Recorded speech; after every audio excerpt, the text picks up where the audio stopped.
आमतौर पर लोग घर बसाने के लिए शादी करते हैं, लेकिन चुनाव लड़ने के लिए शादी की जाए तो मामला अनोखा जरूर बन जाता है। इसी शादी की वजह से मौजूदा लोकसभा चुनाव में बिहार की जिन पार्टी की सबसे ज्यादा चर्चा है उनमें मुंगेर लोकसभा सीट भी शामिल है। इस सीट पर आरजेडी ने कुछ ही महीने पहले जेल से जमानत पर बाहर आए अशोक महतो की पत्नी अनीता देवी को टिकट दिया, जबकि जेडीयू ने अपना मौजूदा सांसद राजीव रंजन सिंह उर्फ लल्लन सिंह को एक बार फिर से चुनाव मैदान में उतारा। लल्लन सिंह पिछले साल तक जनता दल यूनाइटेड के अध्यक्ष थे। बीजेपी ने आरोप लगाया था कि आरजेडी से करीबी की वजह से लल्लन सिंह को अध्यक्ष के पद से हटाया गया। अशोक महतो का ताल्लुक साल 2000 के आसपास बिहार के नवादा, शेखपुरा, जमुई और आसपास के इलाकों में सक्रिय उस महतो गुट से रहा है जो पिछड़ी जातियों का समर्थक था। बिहार में करीब 20 साल पहले तक अगड़ी और पिछड़ी जातियों के बीच कई खूनी संघर्ष हुए। इस संघर्ष में दोनों ही गुटों ने अपना विरोधी मानने वाले समुदाय के कई लोगों की हत्याएं की थी। चलिए अब आपको बताती हूँ कौन है अशोक महतो। अशोक महतो को साल 2001 में नवादा जेल ब्रेक कांड में दोषी ठहराया गया था। इस जेल ब्रेक कांड में पुलिस वाले की भी हत्या कर दी गई। करीब 1.5 साल पहले ओटीटी पर वेब सीरीज खाकी द बिहार चैप्टर में भी आ चुकी है।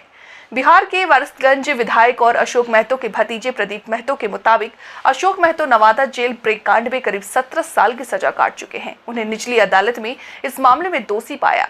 इसी मामले को लेकर अशोक महतो सुप्रीम कोर्ट पहुंचे थे, जहां से उन्हें जमानत पर रिहा किया गया। इसके अलावा अशोक महतो पर जो आरोप थे, सबूतों के अभाव में ऐसे मामले खत्म हो चुके हैं।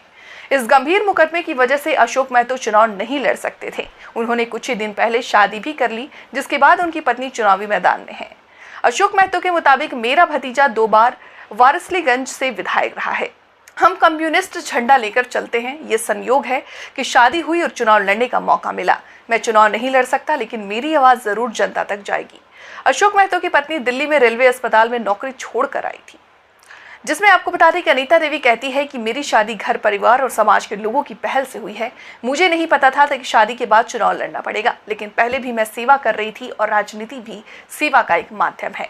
इस सीट पर एनडीए के उम्मीदवार के तौर पर जेडीयू के मौजूदा सांसद लल्लन सिंह भूमिहार बिरादरी के ताल्लुक रखते हैं। मुंगेर सीट पर भूमिहार वोटर्स का बड़ा असर माना जाता है। साल 2014 में मुंगेर सीट पर बाहुबली नेता माने जाने वाले भूमिहार नेता सूरजभान सिंह की पत्नी वीणा देवी ने लल्लन सिंह को हरा दिया था। चुनाव में जेडीयू और बीजेपी एक दूसरे से अलग हो गए थे। ये एक संयोग है कि मुंगेर लोकसभा सीट पर जिन 2 उम्मीदवारों के बीच मुकाबले की संभावना है, उनमें से एक भूमिहार बिरादरी से है, जबकि दूसरा महतो समुदाय से। लल्लन सिंह के मुताबिक मुंगेर के लोग मानते हैं कि नीतीश कुमार विकास के प्रतीक हैं, इसलिए मुंगेर में कोई लड़ाई नहीं है। 4 जून को चुनाव परिणाम बता देगा कि मुंगेर की जनता विकास के साथ है या नहीं। प्रजातंत्र में जनता मालिक है, जनता सब देखती है, उसी को फैसला करना है। लल्लन सिंह को नीतीश कुमार में काफी करीबी माना जाता है। हालांकि साल 2009-10 में लल्लन सिंह और नीतीश कुमार के बीच फासला भी बन गया था। लल्लन सिंह पार्टी से भी दूर हो गए। माना जाता है कि साल 2022 में जेडीयू और आरजेडी के बीच समझौते में लल्लन सिंह की बड़ी भूमिका थी। बीजेपी के ही लल्लन सिंह नाम के एक स्थानीय नेता भी लल्लन सिंह के लिए मुश्किलें खड़ी कर सकते हैं।